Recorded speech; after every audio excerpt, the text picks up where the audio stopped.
Bonjour et bienvenue à tous. Il y a 100 ans presque jour pour jour, le plus épouvantable conflit que l'humanité ait connu jusqu'à alors prenait fin. Après 4 années d'horreur, 10 millions de soldats tués, des millions de blessés. Une guerre touchant la planète entière, tant sur terre que sur mer ou dans les airs. Une violence brutale et inédite s'emparait de l'Europe et du monde à sa suite. Presque toutes les familles furent frappées et virent souvent leur destin brisé à des degrés divers. C'est pour ne pas oublier le sacrifice de tous ces jeunes hommes que 20 ans plus tard, leurs familles et les anciens élèves de l'école réalisèrent cette piste.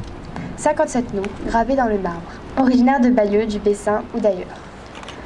Le 2 octobre 1938, Monseigneur Picot bénissait cette plaque lors de son inauguration dans l'école alors située rue Franche. Mais 20 ans après ce qui devait être la der des der, les nuages s'accumulaient une nouvelle fois sur une Europe divisée, tentée par les extrémistes et inquiète des ambitions agressives d'Hitler. Quelques mois plus tard, la Seconde Guerre mondiale commençait et allait se révéler bien pire que la première. Une deuxième plaque a donc été ajoutée à la précédente en 1954. Ces deux plaques ont ensuite suivi des déménagements successifs de nos établissements et finirent par échouer contre ce mur, abandonné. Peu à peu, nous leur avons offert un cadre plus digne et nous en avons fait un élément central de notre établissement. Nous tenons aussi à remercier particulièrement le comité de la Légion d'honneur de Bayeux et son président, le colonel Legault, qui a largement soutenu ce projet avec enthousiasme et détermination, moralement et financièrement. Nous remercions également pour leur présence Monsieur le sous-préfet, Monsieur le maire de Bayeux, et les autorités civiles et religieuses, ainsi que les directeurs de nos écoles et tous les participants, en particulier les élèves présents aujourd'hui. Alors que cette nouvelle inauguration marque aussi le centenaire de l'armistice, notre monument nous rappelle le prix payé pour construire une paix durable en Europe au cours du XXe siècle. Il veut être un mémorial pour la paix, comme le lit sur l'inscription. Cette paix reste toujours un bien fragile, même dans notre monde actuel. C'est bien ce que nous montre chaque année la semaine des reporters de guerre qui vient de s'achever il y a 3 semaines. Encore merci à tous de votre présence. Émile Turle, sergent au 21e de Colonial, le 11 novembre 1918. Le 7 novembre, nous apprenons que le cessez-le-feu a sonné en ligne. Nous sommes heureux. Et nous pouvons y croire, car nous ne pensions plus nous en sortir. Surtout ceux qui, comme moi, avaient 52 mois de calvaire. Enfin, le 11 novembre, nous nous trouvons dans un village de la Marne. Le commandant nous rassemble et nous apprend officiellement la signature de l'armistice. Dire ce que fut cette nouvelle, personne ne peut se l'imaginer. De la joie, des pleurs, des chants, en un mot, l'ivresse d'un jour qui fut un rêve, que seuls ceux qui sont sortis de la fournaise peuvent en parler. Du fait que la vision de la mort, il eurent soudain la vision de l'espérance. J'écrivis à mes vieux parents et à celle qui est actuellement ma femme que j'étais vivant et que je pensais avant de m'endormir à mes camarades qui ne sont pas revenus, ainsi finir 4 années sous le souffle de la mort pour la défense de la patrie.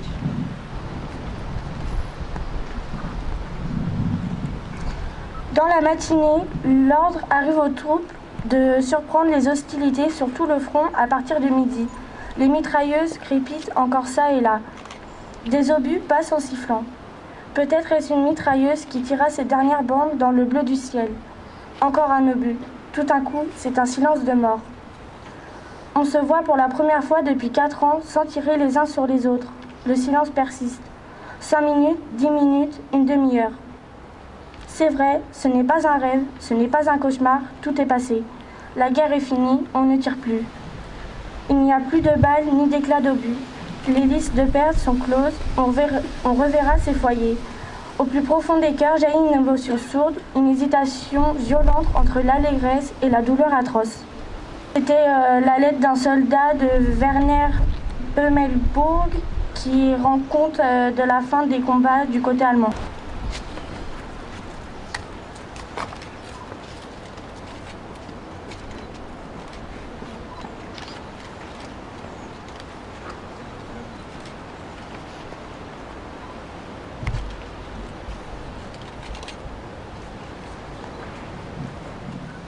Appel des morts. Auger Jean, Auvray Charles, Auvray Ernest, Barbé Gustave, Bataille Clément, Becquet Jacques, Becquet Louis, Bernard Armand. Mort pour la France. Enguerrand Eugène, Gabriel Charles, Giraud Jean, Goupil Henri, Hamel Léon.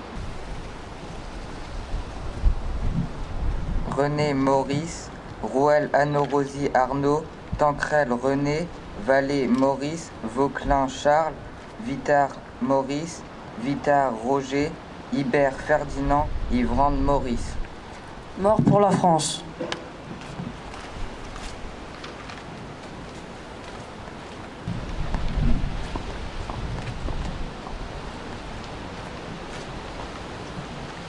La fin de la Première Guerre mondiale, il y a 100 ans cette année, et plus particulièrement faire mémoire de ces 57 anciens élèves de l'école qui ont donné leur vie pour la France. Donne-nous par ce mémorial d'être fidèles à leur mémoire, à la mémoire de tous ceux qui ont servi leur pays jusqu'à donner leur vie, et fais de nous des artisans de paix. Bénis cette plaque et ce mémorial au nom du Père et du Fils et du Saint-Esprit. Amen.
Pour terminer cette cérémonie, citons Maurice Genevoix, jeune sous-officier français blessé à Verdun, parlant des soldats tués au combat. On vous a tués et c'est le plus grand des crimes. À l'inauguration du mémorial de Verdun, lieu le plus symbolique de la guerre des tranchées, Genevoix conclut son discours ainsi. Jeunes et vieux puissent-ils remporter de ce lieu, au fond d'eux-mêmes, une notion de l'homme qui les soutienne et les assiste. Quel vivant n'en aurait besoin en ces temps toujours incertains? Puisse la lumière qui va veiller ici les guider enfin vers la paix.